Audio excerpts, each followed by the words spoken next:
That's going to get old really fast. Is that new? Yeah, it's just started doing it to me today. Has anybody else noticed it? I've never heard this before or today. I had. But then again, I don't really have any other classes that use Zoom for meetings and much less record them.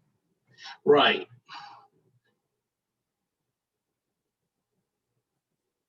One participant can share at a time.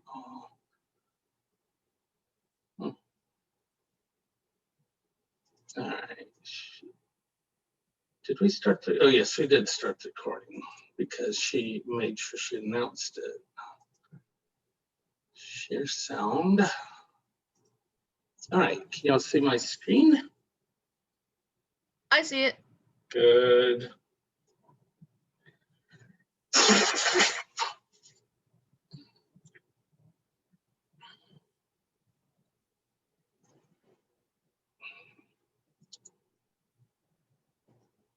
Okay, any questions before we crank up?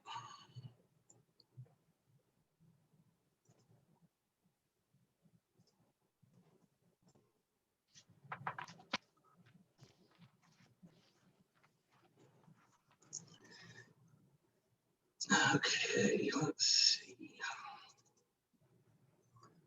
Doc 3.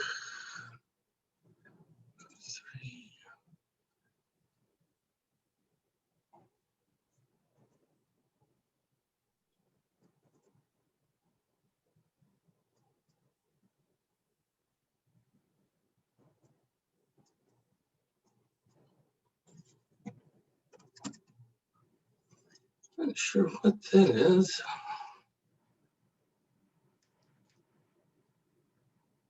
It's not where it goes though. Let's cut it.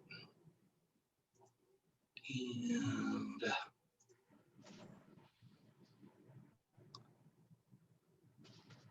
lectures, videos, no, podcasts.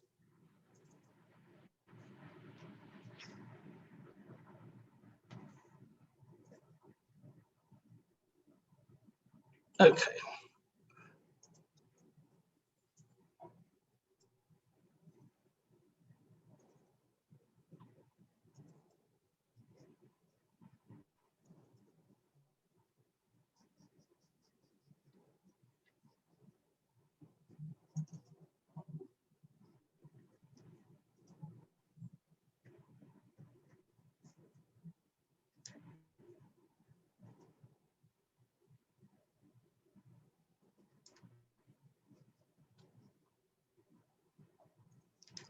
What is this, 8A or what are we on period wise? 8B probably. Yeah.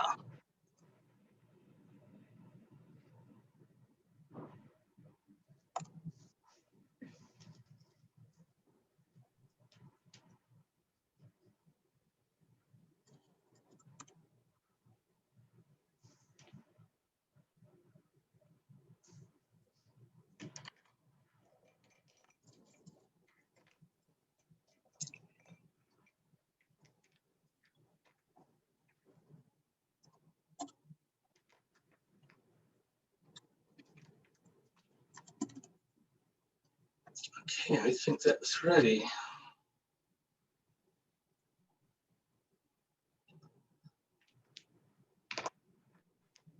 All right, let's talk about Livy.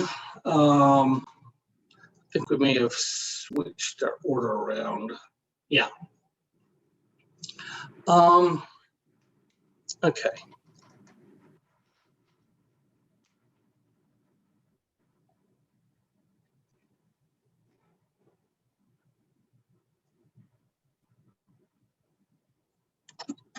And his book is I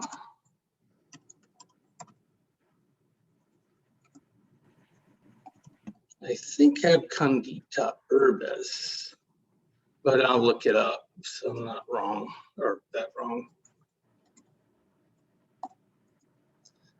Ab condita ab urbe condita. Okay, I got it backwards.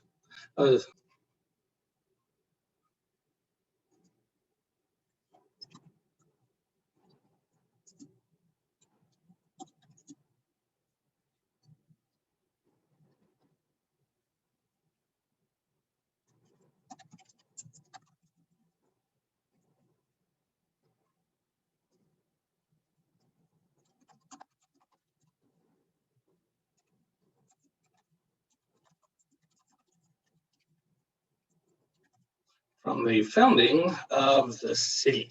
Yeah. So this is the name of his book in English, and it's a history of Rome. We don't have all of it. He was writing in basically the early days of the empire, and he sees the empire as having lapsed in some way. Let's see, books 1 through 10, they've got more books than that. And so he wants to go back and show the old virtues. Let's do with Aristotle. Let's do with Greek for the time being.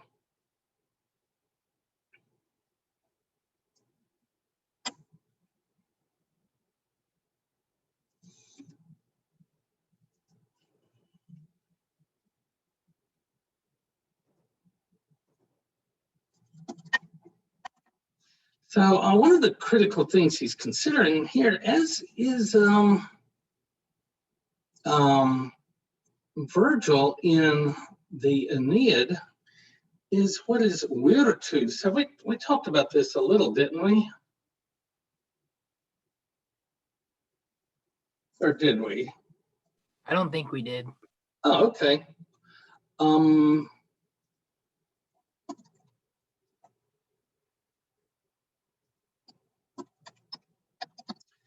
So looking at it, what English word does it look close to?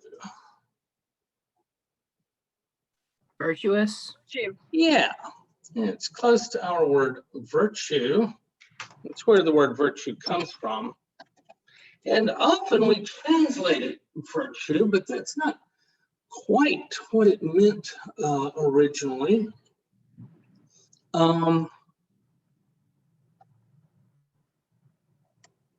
Oops. Virtus is from the Latin word vir. Anybody know what vir means?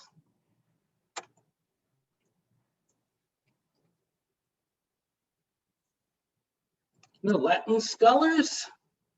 Usually there's one or two. Okay. So a vir is a man. So what might then virtus mean?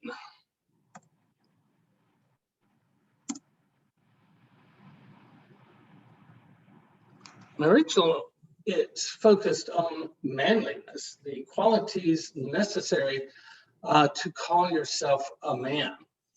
So, of course, being an adult male is part of it, but by no means enough.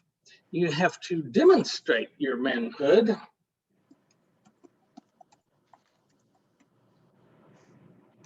through your behavior. And what are the things that would tend to prove to those around them that you are a man? Courage? What's that? Courage, yes, of course. Same thing with Aristotle, his prime ethic. You can see ethics and virtue are somewhat related. In fact, there's a whole branch of ethics called virtue ethics. But yes, you have to have courage in the proper amount.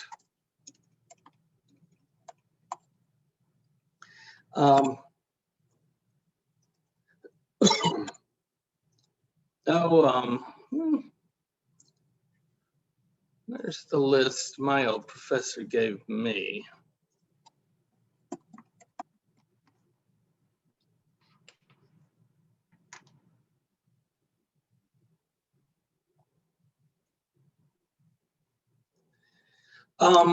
With Virgil,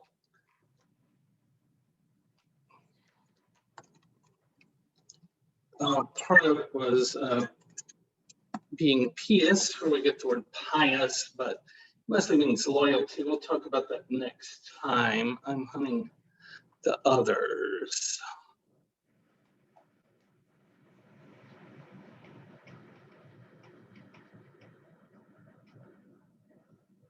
Here we go.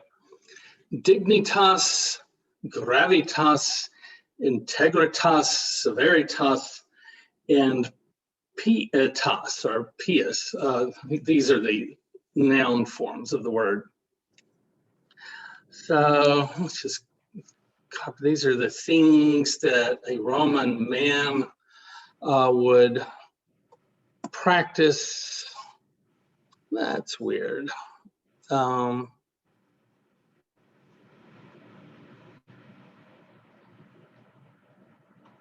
No, I'll have to fix it later. Dignitas. So the point of the toga was to be dignified. You carried this huge fold of cloth over your left arm, and your right arm was free, so you could move it around. But the goal was to present a dignified, proper look. It's 18 feet of wool, and if you don't wear it properly, it will just fall off. It's not like, it's just a cloth you wrap around you. It hangs off of you like a towel. A little before Julius Caesar, the same events were putting Marius and Sulla against each other. Marius was a great politician, great general, probably the greatest general of his age, most respected man in Rome, and Sulla is having him tracked down. And soldiers find him and refuse to kill him because that's his dignitas in Rome. Gravitas, we use it today to talk about usually crooks that can act serious at the time. It means gravity, it means heaviness, right? Integrity, severity, that means you be harsh when you need to. The wolf is their totem animal. So, we talked about this last time. Let's get rid of it. So,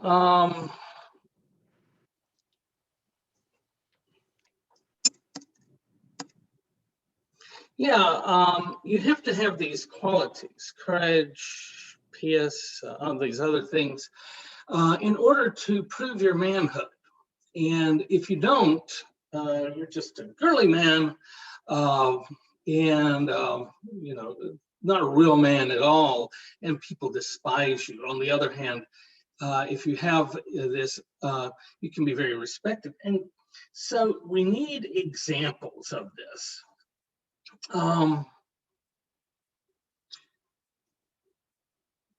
And early Americans recognized this. So did we talk about Ben Franklin leaving the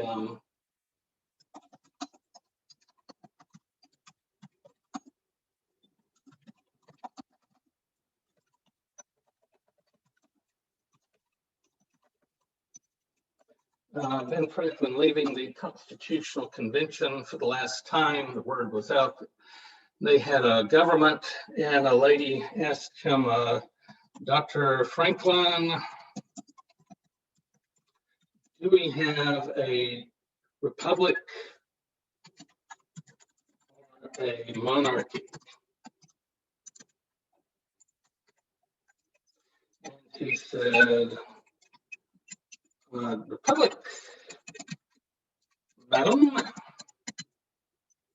if you can keep it. What that mean, a republic, if you can keep it? Did we talk about this last week? Yes. And so what does that mean again?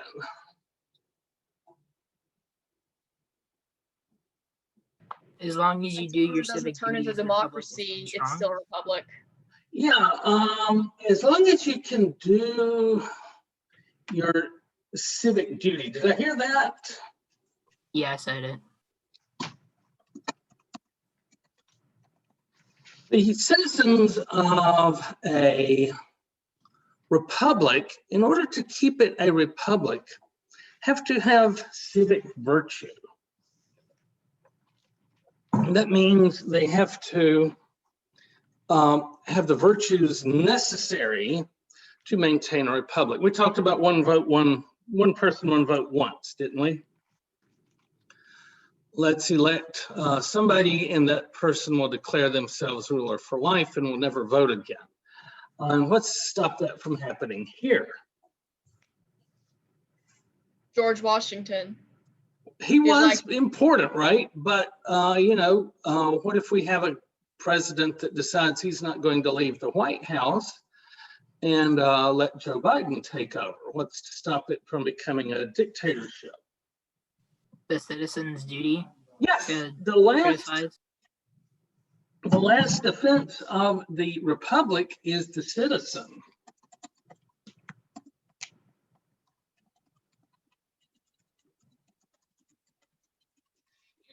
Fire everybody around you if you're the president, right? I'm fired, you're fired, you're fired, get out of here, go, I don't want to see you again. You can't fire the citizens, you can fire on them, and then you risk them firing back. So there is this reaction, this reaction on the part of the citizens that will keep it a republic. They just refuse to allow you to not be a republic anymore. No, we're going to be a republic. You can leave. And so what are these civic virtues? Well, that's why they read Livy. George Washington, his favorite play was Cato.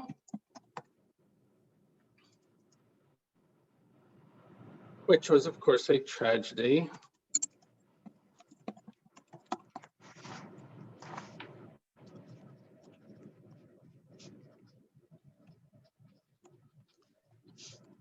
Cato, there was a guy, Prince Bernard of Saxe-Weimar, S-A-X-E, not sexy, Saxe. And he came to New Orleans and found that they were putting on Regulus, which was a tragedy set in ancient Rome. He was a general who led his army against the bitter enemy of Rome, Carthage. And the Carthaginians beat him thoroughly, destroyed his army, took him prisoner. But then they said, we want you to go to Rome with a peace proposal. And he took his, their peace proposal to the Roman Senate. He stood up in front of them, presented it as one senator to other senators. And the severitas of the Roman Senate came out in full. They refused the proposal, and so Regulus took the refusal back to the Carthaginians, whereupon he was tortured to death. Now, why would Regulus go back to Carthage to face certain death once he was away from there?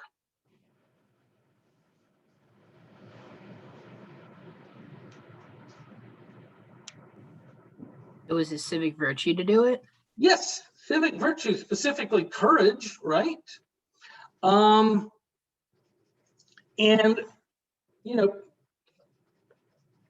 we live in an era where people, even our highest leaders, will openly question civic virtue. Why would you do such a thing? That's a loser move. That's a chump move.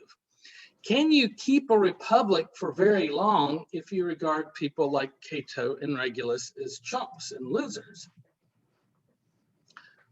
I guess we'll see.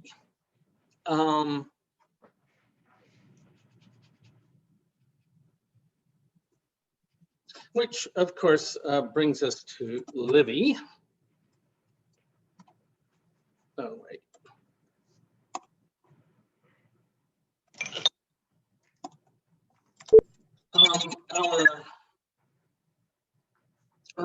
The people that founded the United States had not only read Livy, they wanted other people to read it too. They wanted the stories in Livy to be part of people's daily lives. How do you teach people virtues? How do you teach them good ethics, ethos?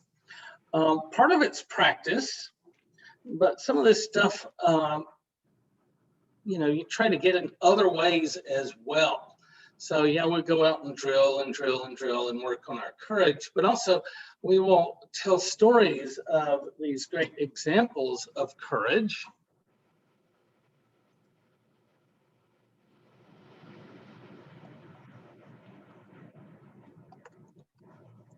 Take a look at an outline of Livy. Okay, we'll talk about Aeneas more next time. Aeneas brings the exiles from Troy to the Italian peninsula, and the Trojans intermarry with the Latins and produce the Romans. But the Romans in this mythic, well, legendary. A lot of Livy isn't really what you would call straightforward history. It's not quite Greek mythology either. The Greeks told myths. The Romans tended to tell legends. And does anybody know the difference?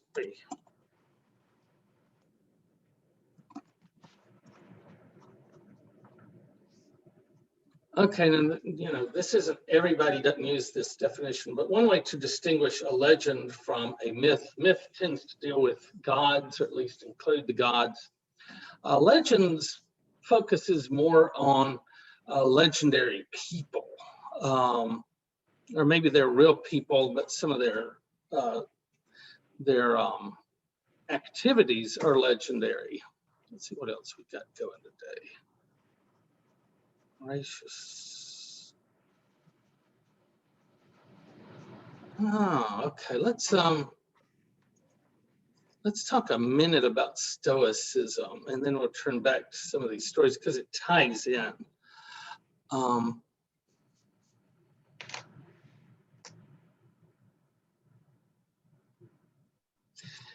Now, Greeks basically invented philosophy, at least the kind of philosophy that people in the West do. And we've talked about the pre-Socratics, talked a little bit about Socrates, and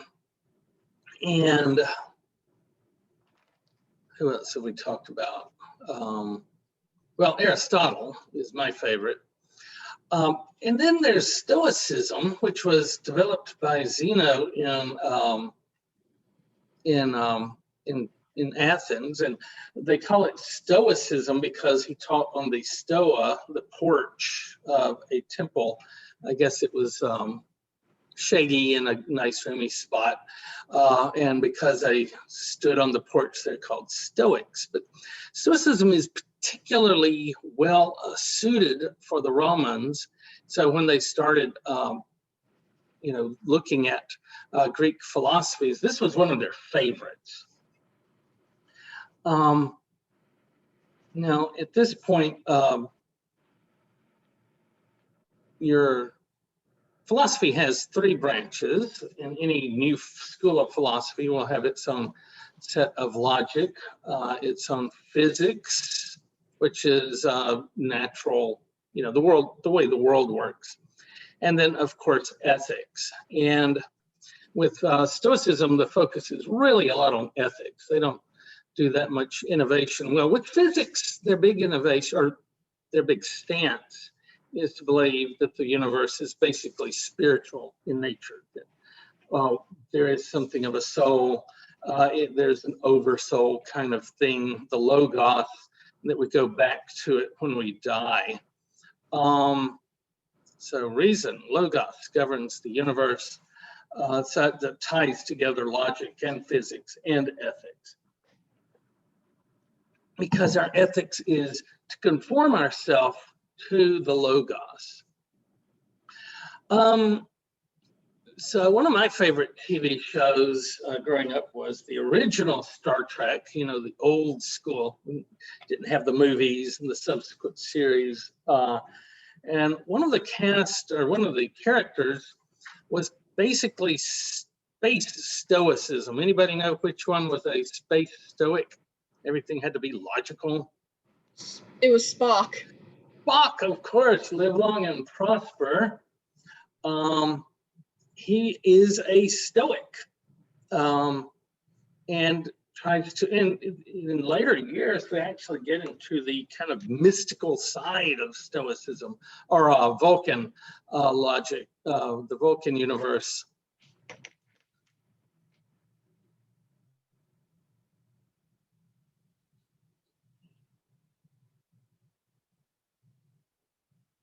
So here are the virtues of Stoics, see if they overlap. Wisdom, justice, courage, and of course, moderation. I mentioned this before, I mentioned this again. Every Greek ethical system always comes to moderation. It just, they may differ as to exactly why you need to be moderate. But they all decide you need to be moderate. But these are the truly manly virtues: wisdom, justice, courage, that we've been seeing elsewhere. It's going to be a similar list, right? He's never going to come up and say, all that courage stuff, that's just for suckers. By the way, to lose your status in the eyes of others, still a very serious thing. Remember why Hector insists on going out and fighting in front of the city? It's because of the way his fellow soldiers would look at him. I actually found while I'm thinking about it, where's our packet? Here we go.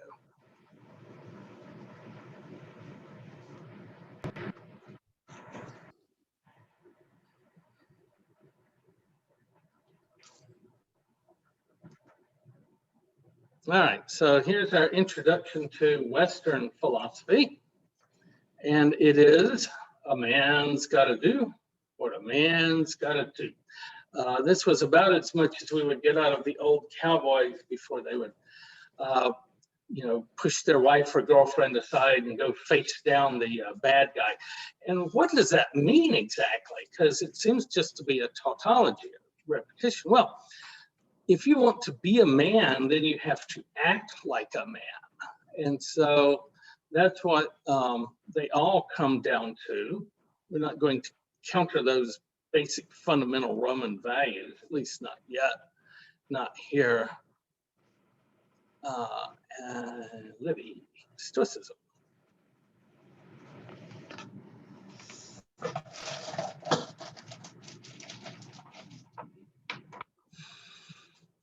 So,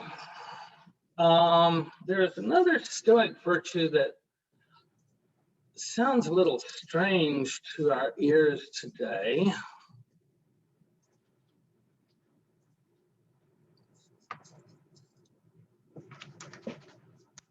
We need a font. Here we go. Give me a font.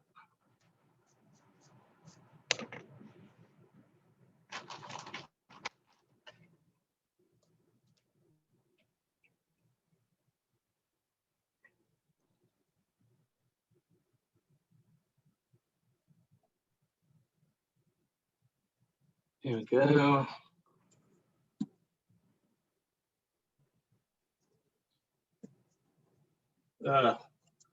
So much for my font.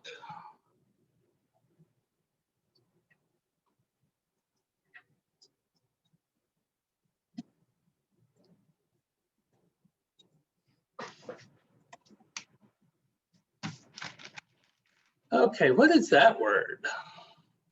Apatheia. Yes, what English word do we get from it? Apathy. Yeah, and this is what we call a false friend.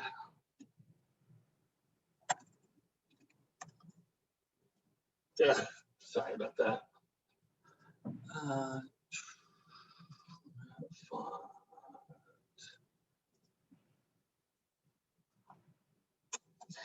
We do get the word apathy from that, but what do we usually mean when we say apathy? I don't give a crap about this. Right, exactly. I don't care. That's not exactly what we mean here. Apathy, pathia, pathe.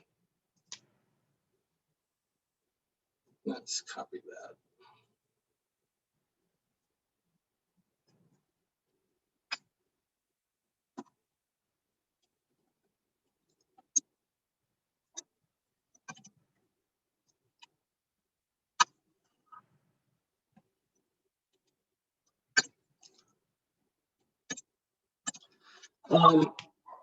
Literally means suffering, and it's suffering to the point of death, pathological.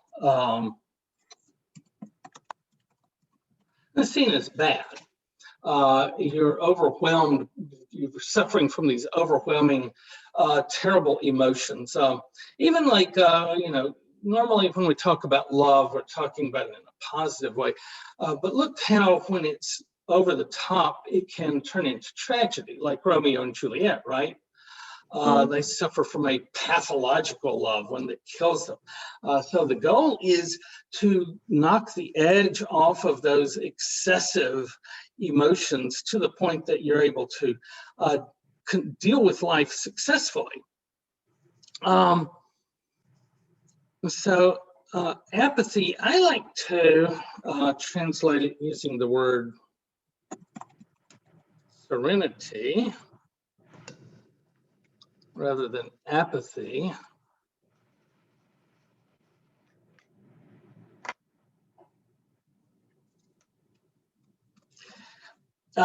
Because that gets at it more. Is serenity saying we should be apathetic and just not care about what happens around us? It's not saying that at all. It's able to deal with the crisis and maintain your balance. Epictetus, one of the Stoic philosophers, said, suppose you're so overwhelmed by your child's illness that you can't go in to see your child. It's just too overwhelming. Well, how's that help the child who is now being taken care of by strangers instead of your family? So man up, we're up and be virtues, and put on your, just get yourself in the right headspace to be able to go in there and take care of that kid who needs you there to take care of them. They don't need you out passing out in the hall, unable to function. Throttling back some of these overly powerful emotions. In fact, there's a famous Stoic prayer that said millions of times around the world every day. Does anybody know it?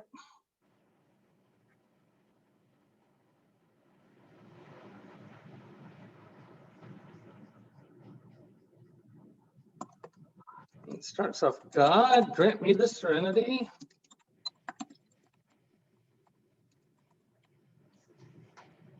Sound familiar yet?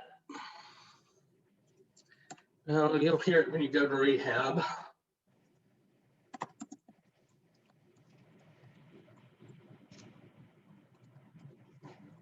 Accept the things I cannot change, the courage to change the things I can,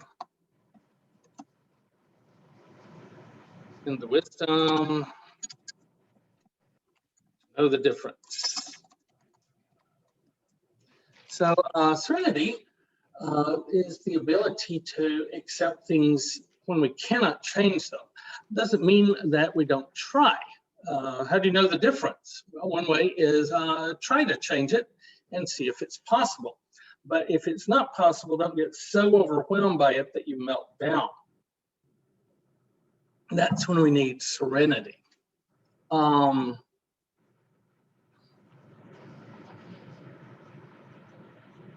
There's another couple of these paired words that they talk about in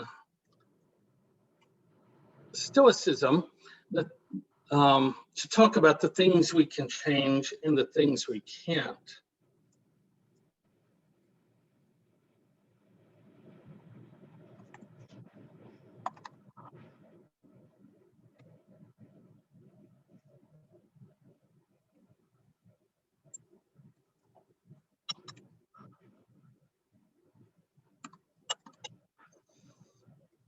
Okay, so what are these two words? Asaphora and diaphora. Diaphora and adiaphora. That's a delta. And the basic meaning of these words, let's see if I can catch an English font here.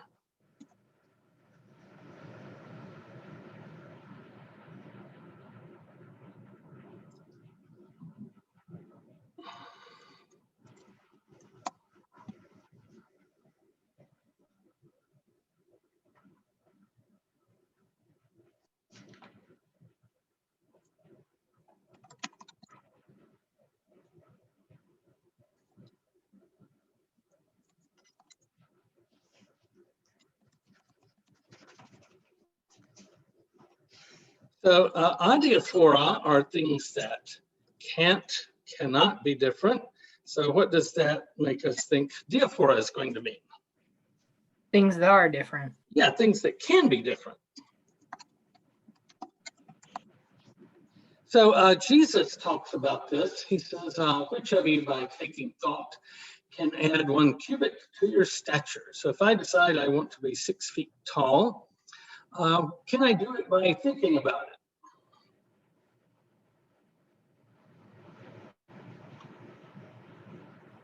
No. Generally not. What could I do if I were younger? Maybe I could inject myself with growth hormone, right? Human growth hormone. In theory, you can break your legs and put in these inserts and try to make them longer gradually. But typically, this is seen as a thing that cannot be any different, things you cannot change. The diaphora are the things that we can change. And for the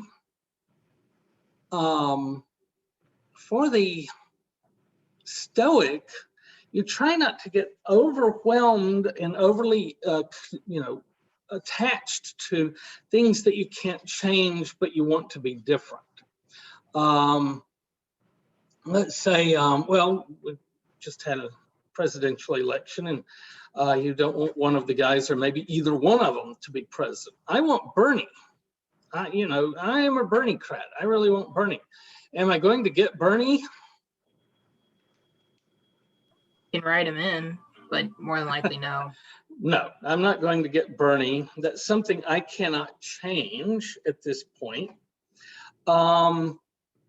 So I have to learn not to be so pathologically attached to it that I stay up all night worrying about, oh, well, if things had just gone a little bit differently, we would have Bernie and it would be great. In the campaign, maybe it can be something I can change. I can make calls, I can knock on doors, at least when there's not a plague. I can send emails and actual postcards, those still do good. I can make commercials for the TV. There's a lot of stuff I can do, but once the decision has come down and I cannot change that decision anymore, it becomes adiaphora. And more stuff is adiaphora than not. It's stuff we cannot change. It's stuff we're not going to be able to make different. And so here's a key element of Stoicism, the wisdom to know the difference between the adiaphora and the diaphora. So this is adiaphora here. This is diaphora there. Oh, here. And for the Stoic, that's most stuff. So Marcus Aurelius writes this stuff in his meditations. When you kiss your child at night, tell yourself that that child may be dead tomorrow. Just remind yourself that children are mortal. And could the best medicine in the world save the emperor's son in 100 AD?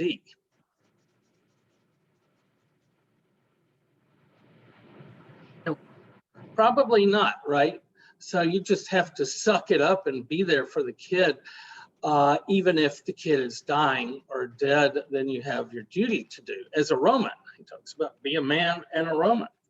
By the way, Marcus Aurelius did not want to be emperor. Emperor is one of those jobs that if you want it, you're probably not qualified for it. He was in the household of Hadrian. Anybody know who Hadrian was? What's he famous for?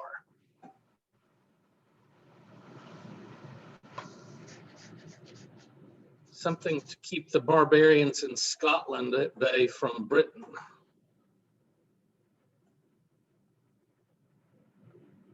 All right. Well, to this day, the demarcation between Scotland and Britain is Hadrian's Wall. He appointed both his imperial son, he would adopt as emperor, a son who would be emperor after you. And if you did a good job, they would be a good emperor. And let's see, who was the next one? There was somebody between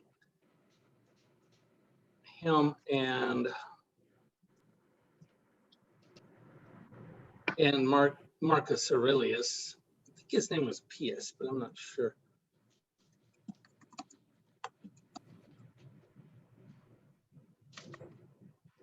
I don't want to get it wrong. List of Roman emperors.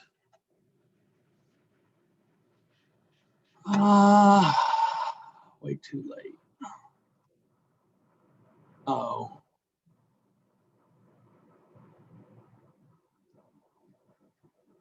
Oh, here we go. We're getting close. Antonius Pius. Okay, so it was Hadrian, then he chose as his successor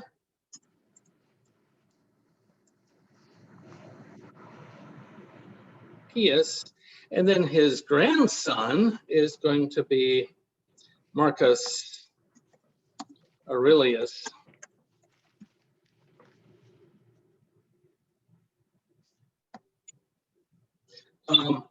Whose name was Verus, and Hadrian called him Verissimus. Now, what is Verissimus? Anybody know what Verus is? Okay, it's a Latin word for honest, and he sees the young man as so truthful that he's most truthful. He's Verissimus, like George Washington cannot tell a lie. But Marcus doesn't want to be emperor. He wants to be a professor of philosophy. So good Stoic, and his mother would have to make him sleep on a bed instead of on the floor. He wanted to throw some animal skins and do old school, like roughing it, and not be attached to the riches around him. The riches around you are really things you cannot necessarily influence. He could lose all that. And if he's too attached to it, then he wouldn't be able to make it without that wealth taken from him. And so he's trying to, in the midst of wealth, be hardy, a good man, and practice virtues. So his mom made him sleep on a bed. His granddad, Hadrian, adopted him, which is kind of unusual for an emperor to adopt both a son and a grandson, but he wanted a good line of succession. And he turned out to be one of the very best emperors. The only damage he really did to Rome was to make his idiot son, Commodus, emperor. He made him the emperor. Instead of picking somebody that was qualified, he picked somebody that was eminently unqualified. And Commodus was as uninterested in good government as his father was interested in it. He liked, he wanted to go to the wrestling of the day, the gladiator matches. And he would participate in the gladiator matches, which was just totally outlandish for somebody. That was a slave class thing to do. You just didn't do it if you were upper class, but he did because I'm the emperor. And finally, they bribed one of the gladiators instead of running out there to get killed by him. Which is, you don't dare, kill the emperor when you're gladiating against him. Anyway, this guy did. He strangled him. So Marcus did make mistakes. He was human after all. But he died, Marcus did, fighting German barbarians, which is what a proper Roman emperor should be doing, not lolling around in Rome. He should be out there defending the empire. And so he took his role very seriously. Whereas most emperors fought from the rear, at least most of the bad ones. Okay. Any questions about Stoicism?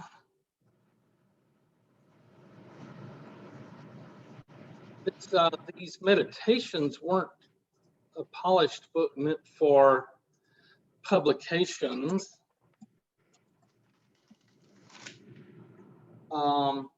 They were his own notebooks where he was encouraging himself to be a good Stoic.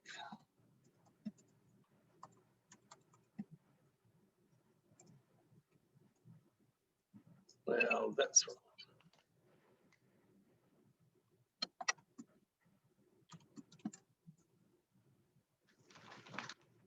So yeah, very important to realize this is what a good emperor looks like, because we tend to focus on the bad emperors.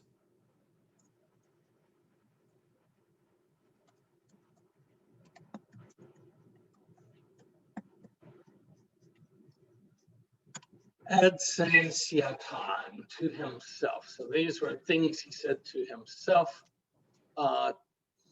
And the goal is to be out there. Stoicism, we'll get to Epicureanism next time. It doesn't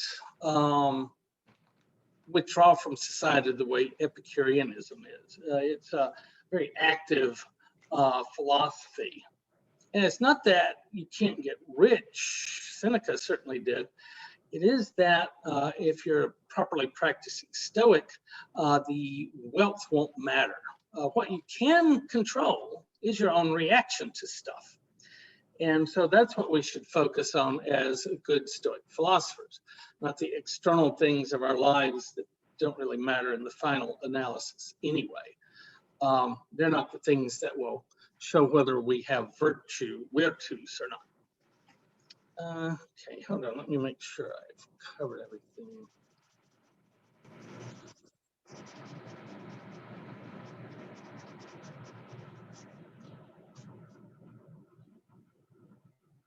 One, 3. So now I think we're ready to get to Livy. Yeah.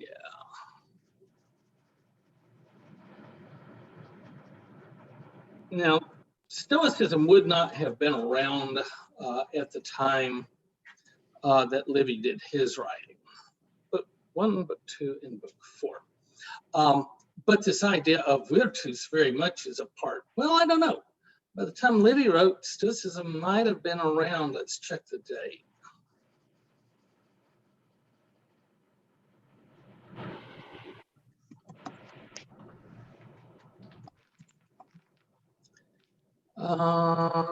'59 to AD 17, yeah.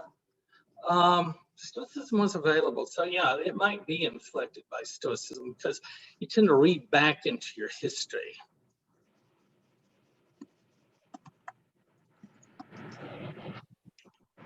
All right, so outline of book 1. Romulus and Remus found the city. They're twins, famously. This is legend borderlining on mythology. They're born to a Vestal Virgin as the daughter of Mars. And when they find out that she's pregnant, they don't believe the whole Mars story. They think it's just a traveling salesman. And so they try to kill her. They try to kill the children. They're taken from her, placed in basket, and told to put into the Tiber. And this gets us into Roman legalism. The Tiber was flooded at the time. And so it was out of its banks, and there was still shallow water at the edge. And the guard just did the minimum amount that he was commanded to do, put the basket at the edge of the river. And a wolf found the boys and nursed the Roman twins. And here's the one of the totem animals of Rome becomes the wolf. So that Severitas is, these are the descendants of the wolf. That becomes their model as well as a totem.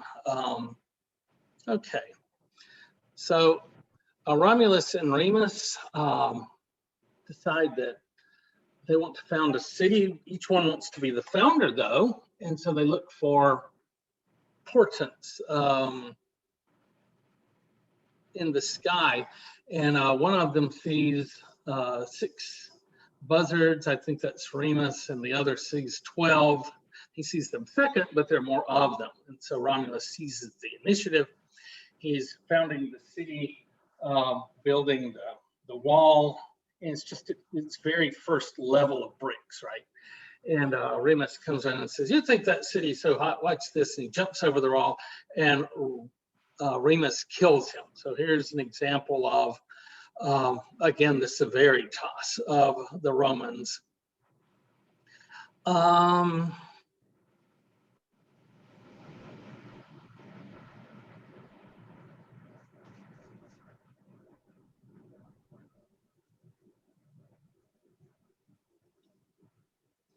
Okay, let's get to Tarquinian Superbus.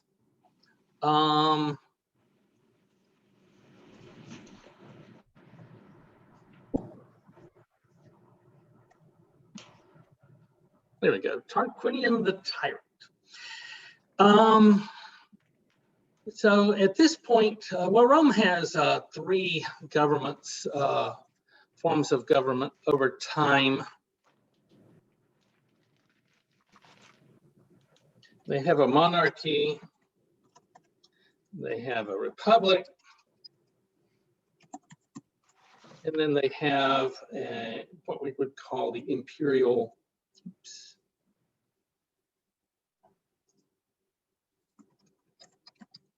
government, which is a monarchy of sorts. They just can't call it that because Rex has such a negative meaning for the Romans. So the last king of the Romans was Tarquinius Superbus and Superbus.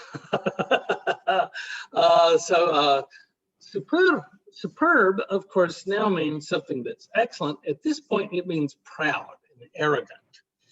And as a result of his action, well, it's his son's action, right? The rape of Lucretia. She kills herself as to reclaim her honor, and the Romans are so upset that they kick out Tarquinian, and they come to the conclusion that power is inherently corrupting, and that the more power you have and the longer you have it, the more corrupt you will be. Power corrupts and absolute power corrupts. Absolutely, that was Lord Actian that formulated that. He was British, but it was a very Roman sentiment. So instead of seeing their leaders as descendant from gods, they see them as thugs. Leaders are basically thugs, and they want all the power they can get, and we've got to keep an eye on them.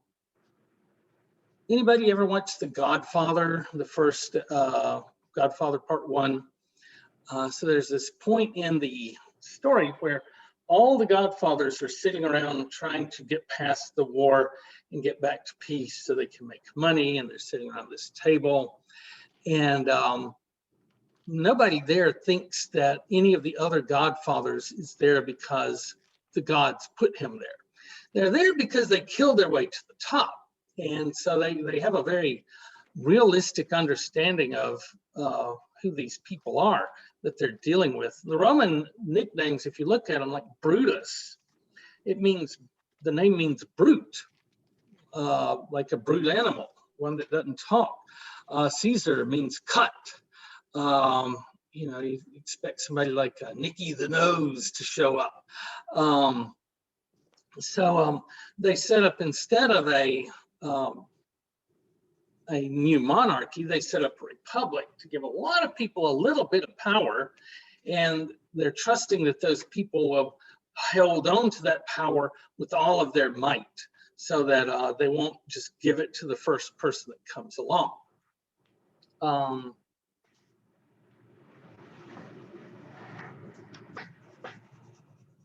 Where is Brutus? Okay, so oh, here we go. Brutus raises the rebellion. The Tarquinii are sent off into exile. Brutus and a couple of guys go to the oracle at Delphi to find out what to do. And the oracle at Delphi tells them that when they get back, the first one of you to kiss your mother is going to be the next ruler. And so the three of them hustle on out of the building. The first two, Brutus's friends, are headed on home as fast as they can get there. Brutus pretends to stumble. And what does he do while he's down on the ground? He kisses the earth. Kisses the earth, because the earth is all of our mother. This is the kind of double talk that you expect from the oracle at Delphi. Only he doesn't go back to become a rex. He goes back to set up the republic and become the first consul. So Brutus is going to be the first, but only for a year, and then he'll cycle out and somebody else will take it over. So a republican form of government is rather rare, and it will depend upon the courage of these folks. We talked about Cincinnatus as one of these. Also,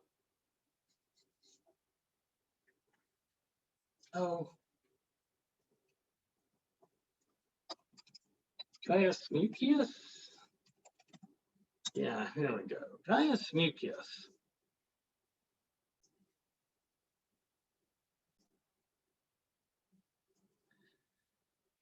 So we do live in a time when it's not just the president who sees people doing stuff for their country as chumps.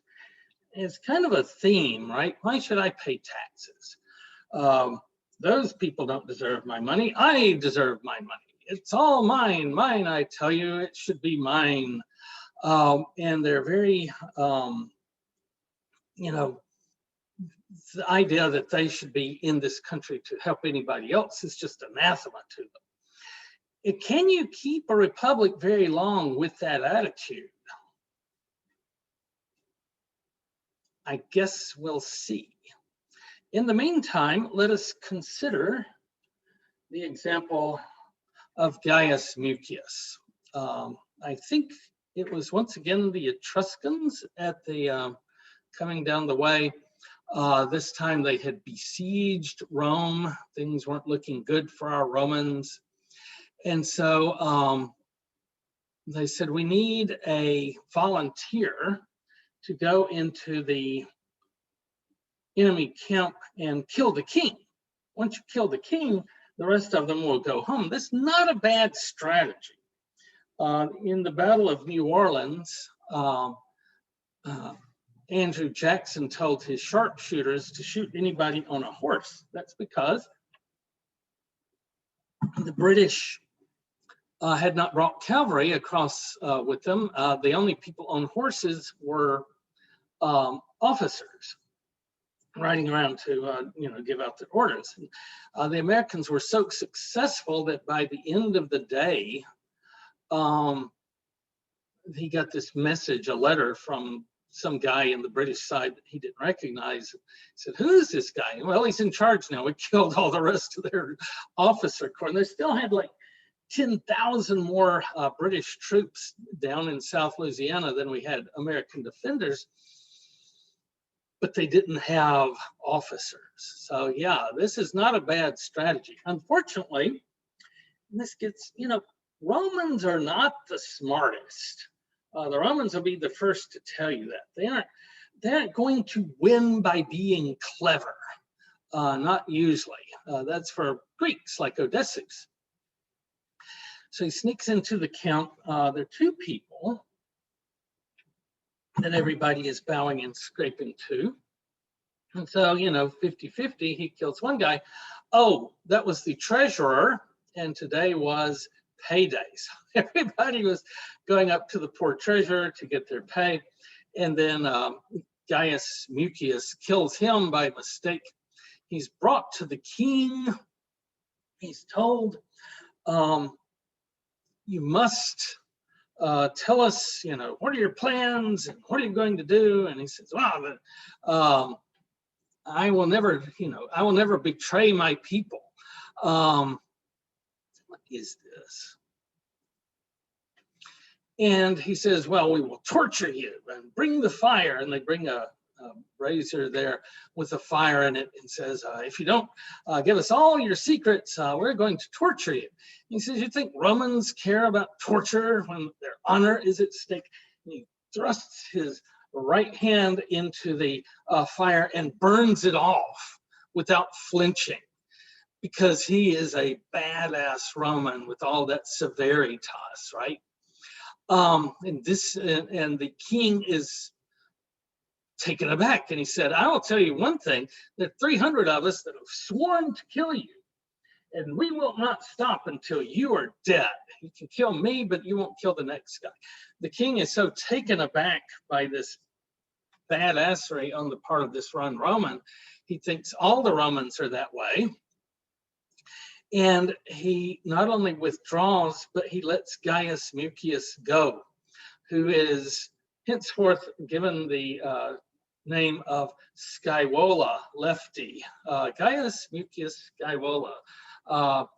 Again, one of those kind of mob nicknames. So here's this guy who is willing to not only give his life, but burn his hand off in the service of his city.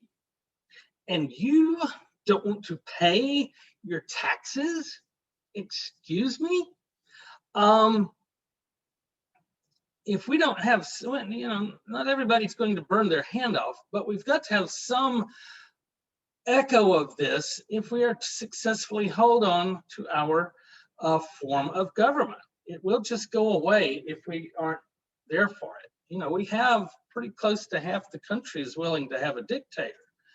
That means the other half has to be all the more severitas in order to make sure that they don't win.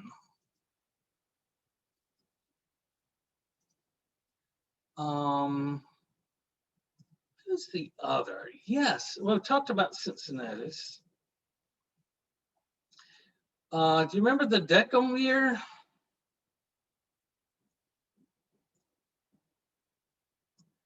So the decemvir, it means 10 men. And the Romans decided to appoint 10 men as a group of dictators to rewrite their laws in such a way that it would make the state work better. And so they wrote the 10 tables, and they were so happy with their work that they decided that they were just going to stay on. And that's one thing you can do as a dictator is extend your dictatorate. And after a while, they don't have anything important to do for the state, and so they start serving themselves. And one of them sees the beautiful daughter of Virginius, there we go, Virgil, sorry, that's our next guy. And her name is Virginia, and he says, she was actually not his daughter. She was a slave that he adopted and is pretending that it's his daughter. And I want her. And he has one of his clients.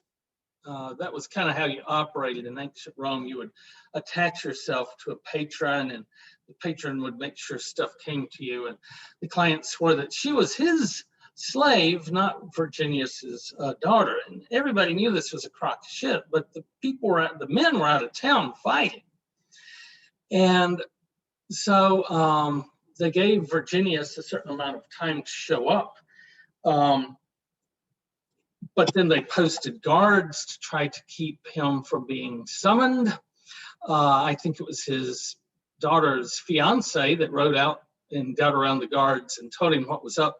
He came back to town, and the decemvir that wanted Virginia for his own declared that, yes, she is indeed a slave, and we will be taking her now. And Virginius goes to embrace her and tell her goodbye, and he stabs her to death. Crime. But he's going to, death before dishonor, right?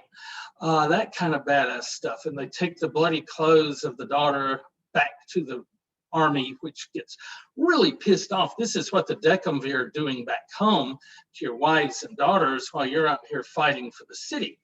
And they quit the field, and they came back and they kicked the decemvir out.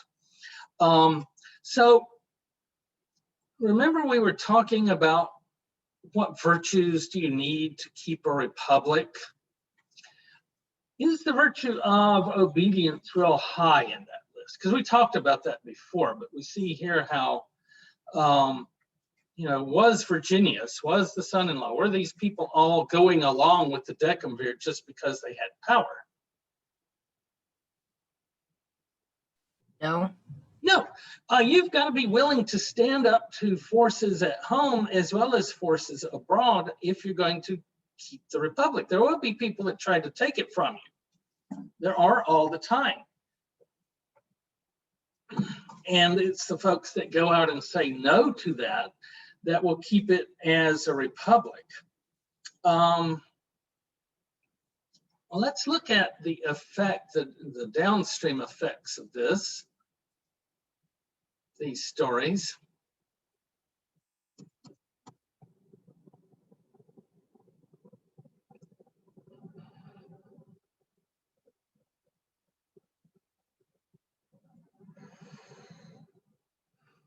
Here we go. Horatius at the Bridge by Macaulay. How do you say it? Macaulay. Thomas Babington Macaulay.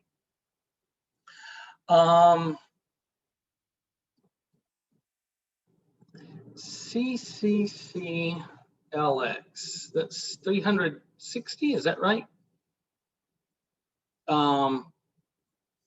Okay, so why is a guy in the 1800s writing a poem about something that happened 2,100 years before, if I'm doing my math right?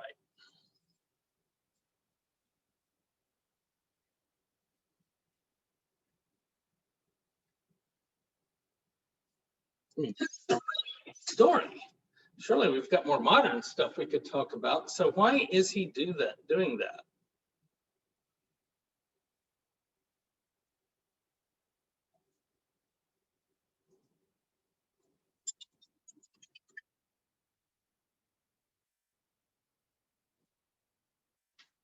Anybody?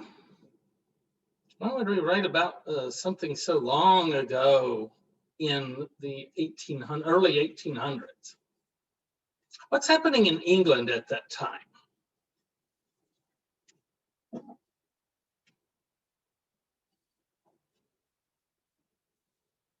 Bunch of wars. bunch of wars, right? So how would this affect those wars, maybe?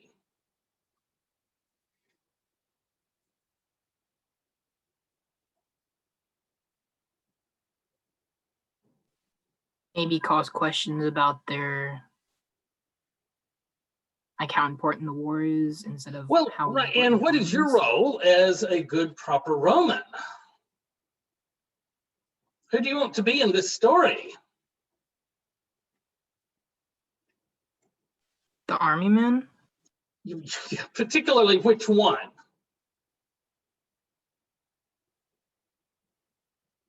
It's right there in the title, folks. Who do I want to be when we're facing this army across the bridge?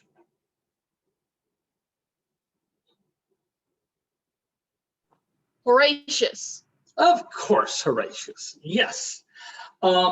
We're trying to teach. Remember, look, here's the other stuff that was running around at the time. Cato, Regulus, Livy was a popular book.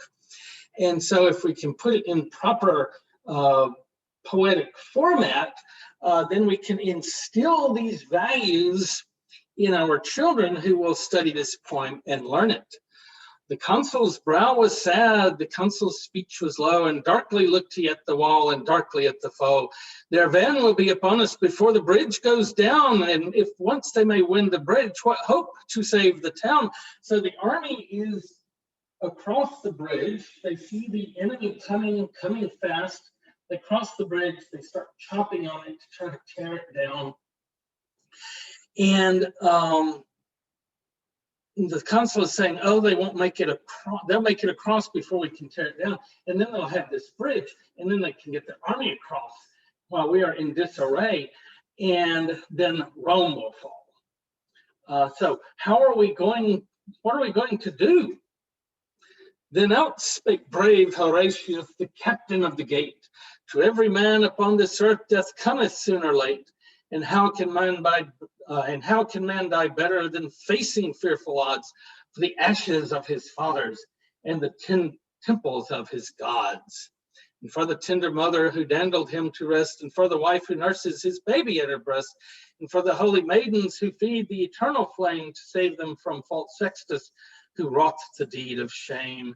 Hew down the bridge, Sir Consul, with all the speed ye may. I, with two more to help me, will hold the foe in play. In yon straight path 1,000 may well be stopped by 3. Now who will stand on either hand and keep the bridge with me? So who's going to stand on either hand and keep the bridge with Horatius? And every little boy learning this in school in England is supposed to say, I will, I'll step up, I'll do this. And while his friends cut the bridge out from behind him, he stood there and kept the foe from crossing because they couldn't outflank them, right? You keep the guys there. It's the same principle at Thermopylae. Keeping a pass, holding a pass is much easier with a few people than something in the open plain. And so while they are protecting their people behind them, it's called a rear guard action. The Romans are cutting off their means of escape, and they're willing to go on the suicide mission. But this being a legend, of course, he hops down and swims to shore with, you know, all these arrows falling around him and fully armored. Yeah, that's a man, right? That's a virtus you're looking at. And so, yeah, what virtus are we learning? I would say courage. And also the ability to see that courage makes a difference even when it seems like it might not.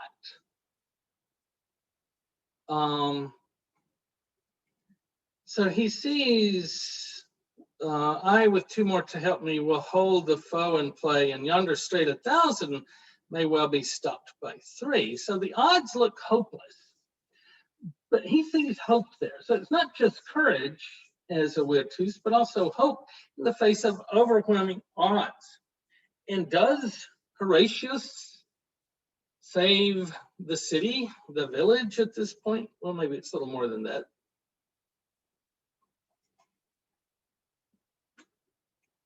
Is he able to hold the bridge long enough for the back of it to be cut down and save Rome?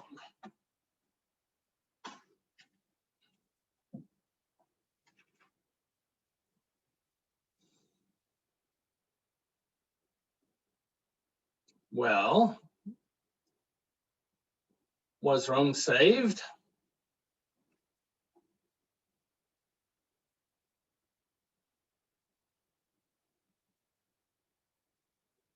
Yes. Yes, he's able to do it. So Horatius saves Rome. What about Horatius at the bridge? Was this poem able to save the world?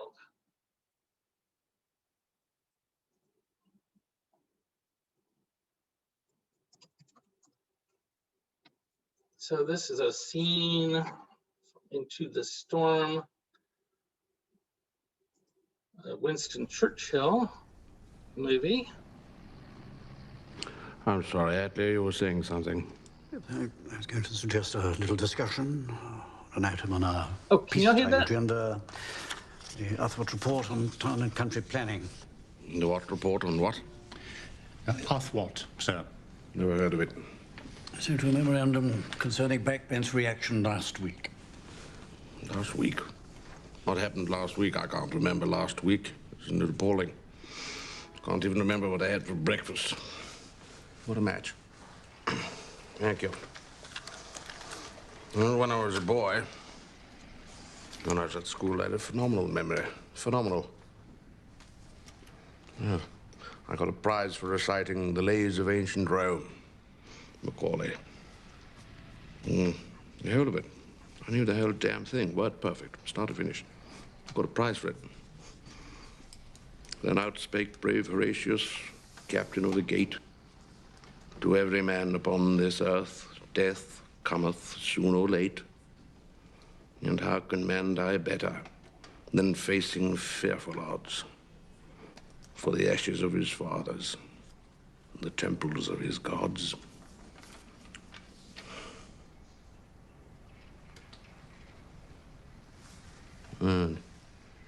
Fine.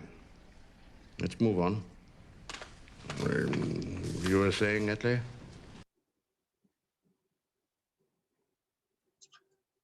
All right. So, one of the young schoolboys that learned the lays of ancient Rome, not just the little part we were, not even, there were more poems than this.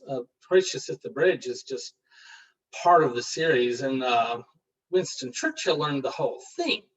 And he carried it through life with him. I don't know if this scene was literal, but it is well known that he kept these words with him through his life and would break them out. And remember, 1940, the Nazis are coming. Poland has fallen, Czechoslovakia has fallen, France is in the middle of collapsing. The British are lined up against the shore, just waiting to be killed, and they're trying to get their army off of, here a strategic retreat is seen as a great victory because they saved the army at Dunkirk.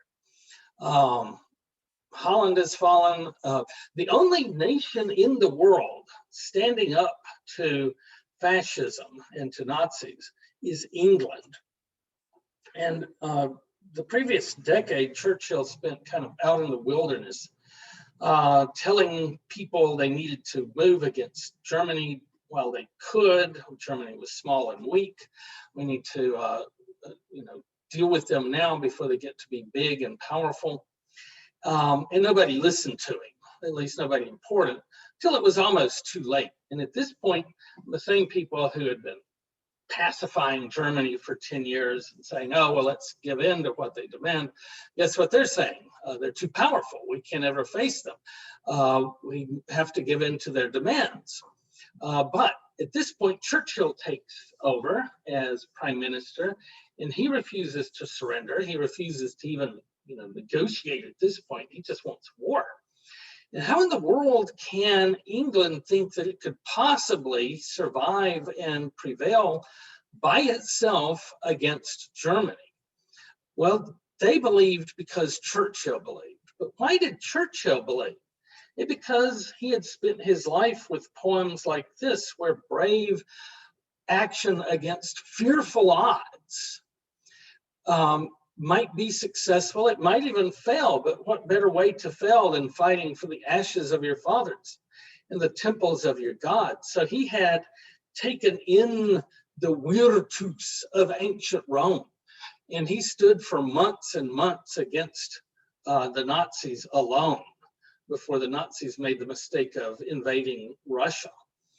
And eventually Japan made the mistake of attacking Washington, D.C. And so he finally got some really powerful allies. But it was that vision that kept him going and that kept England going, the idea that we can prevail in this. And even if we can't, it will have been worth it to try.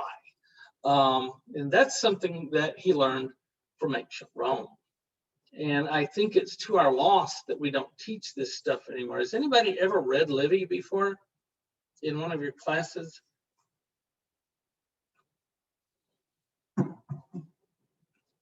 And we wonder why we think people who serve their country are chumps. We just stopped teaching this stuff. It's kind of a shame. All right, let's see. Was there anything else?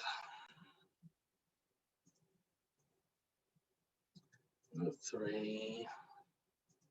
Let's see what else we got going today.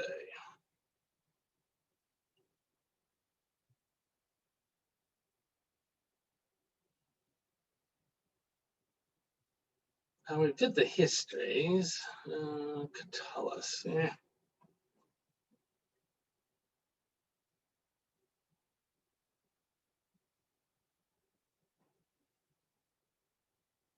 Church Stoicism, Marcus Aurelius. We've done that. I think we've done the basic stuff I wanted to get to. So,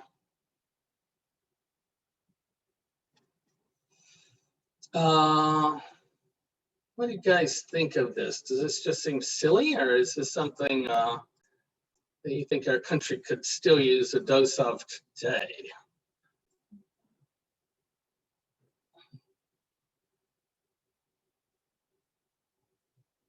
Probably a little bit of both.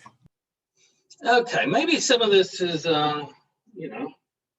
maybe we should be a little more jaded in our approach. But if you as our kids don't have some virtues, some willingness to stand up for the freedoms that we still have somewhat, what will happen to that stuff? And also you're looking at maybe a decade left for us to get started on climate change, or you're all going to be drowning before you burn to death. That's the ice poles melt. So it's going to require a lot of courage on your part to make it through the lives that we have bequeathed to you. Oh, I know. Did y'all watch the movie Chernobyl?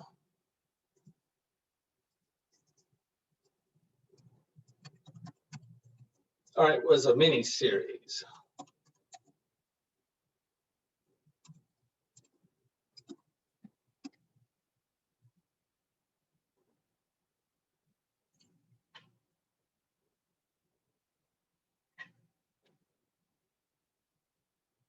Okay, this is a good example of virtues. Now, people won't, at this point, people are kind of jaded about communism. It's right at the end of it, but they still believe in Mother Russia. And Chernobyl was this nuclear meltdown. And as a result of the meltdown, there were a number of engineering problems that arose for one thing, at first, that's just venting full radiation into the air. And it's going to poison Europe. And they have to dump boron mixed with sand onto the reactor to cover it up. But then that stuff melts and becomes like molten radioactive lava, and it starts flowing. And there's this water tank that needs to be emptied, because when the sand, boron, lava, highly radioactive, highly hot stuff hits that, it's going to explode not only that reactor, but the other 3 reactors on the site, and we'll be back to radiating Europe. So it's terrible stuff. But in order to do this, you have to have 3 divers, and talk about 3 men at the bridge, you know, Horatius and his 2 companions. You're going to have these 3 divers go under the melting radioactive reactor and wade through the radioactive water that's down there and turn the valves so that they can pump the water tank dry.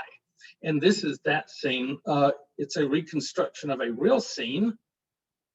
To operate, so we'll need 3 men who'll need to know the basement layout.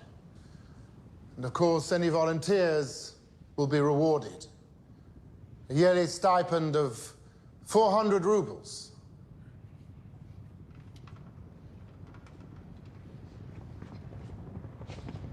And for those of you working in reactors 1 and 2, promotions. Why are reactors 1 and 2 still operating at all? My friend was a security guard that night, and she's now dying. And we've all heard about the firemen. And now you want us to swim underneath a burning reactor. Do you even know how contaminated it is? I don't have an exact number. You don't need an exact number to know if it will kill us. But you can't even tell us that. Why should we do this? For what, 400 rubles? You'll do it because it must be done.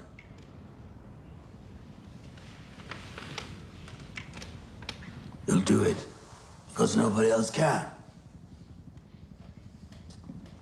And if you don't, millions will die. If you tell me that's not enough, I won't believe you. This is what has always set our people apart. 1,000 years of sacrifice in our veins. And every generation must know its own suffering. I spit on the people who did this. And I caused the price I have to pay. I'm making my peace with it. Now you make yours. And go into that water. Because it must be done.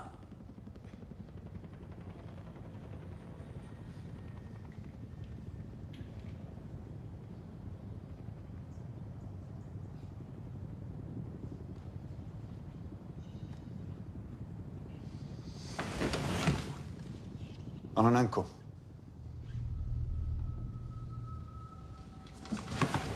Where's Parlov?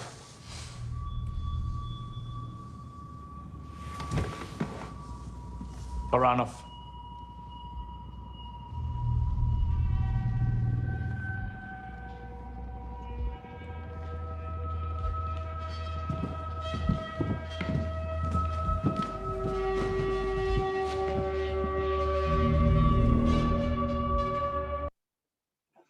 Okay, so they stopped, they pumped out the water and kept the explosion from happening.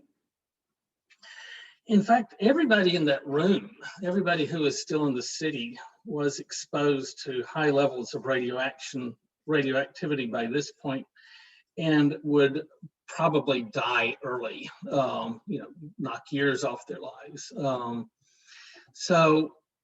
They were being asked to sacrifice, go into that water because it must be done.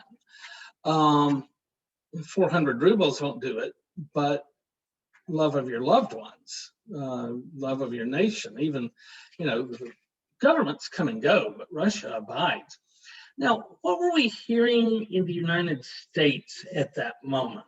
Not about Chernobyl, but this was about the same time that we were hearing, my generation, when we were your age, we were hearing that there was a dangerous amount of carbon dioxide released into the atmosphere since the beginning of the Industrial Revolution in 1800. We'd released all this carbon dioxide, and if we kept doing it, it would get to a critical level that could destroy life as we know it on the planet. And what did my generation, given a very similar call, do with that call? Nothing. Worse than nothing. We took this X amount of carbon dioxide that had been released since 1800, and in the last 30 years, we have doubled it. That is my generation's inheritance to you. By the time we die, the Earth will not be totally destroyed yet, but you're looking down the barrel of a gun. Do we Americans still have the ability to sacrifice to save our country and our world? I don't know. Look at what's going on right now. Every day we are setting new records for COVID infections. And yet, can we be asked to wear a mask? We're not asking you to burn your hand off in a fire in order to impress the enemy. We're asking you to wear a mask and stop licking doorknobs, right? Can we do that? Don't know yet. We haven't. That's why we keep setting records. Every other country in the world has done a better job of controlling COVID because we have substituted for the original idea of a republic that needs civic virtue in order to survive to, I just want what I want right now and I don't care about anybody else. Who does that mask protect when I wear it?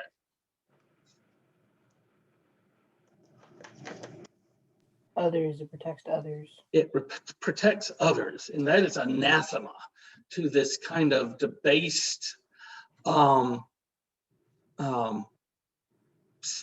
civic theory that we have now, that I'm just in it for me and you're just in it for you, and who cares about anybody else?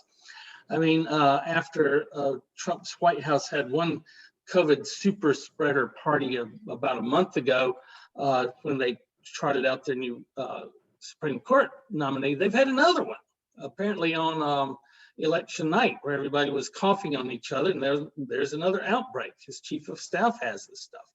And so this is, it's a theme that's set from the top, and until we have somebody at the top who's willing to put the good of others first, we aren't going to get very far. But it also comes from the bottom when we as citizens stand up and say, no, that's enough. We aren't going along with this.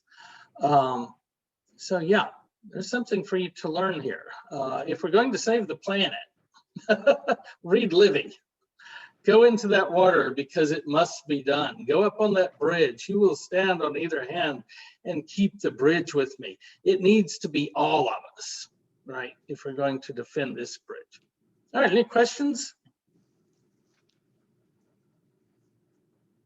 All right, I'm going to stop sharing. I have made some progress with, what have I made progress with? The grading. Hopefully I'll finish it up in the next couple of days. The research papers. Nothing's been below a B, so the papers as a whole are good. Most of them are A's, so I think you're doing well, and you should be doing well in the class as a whole. All right, I'm going to stop recording.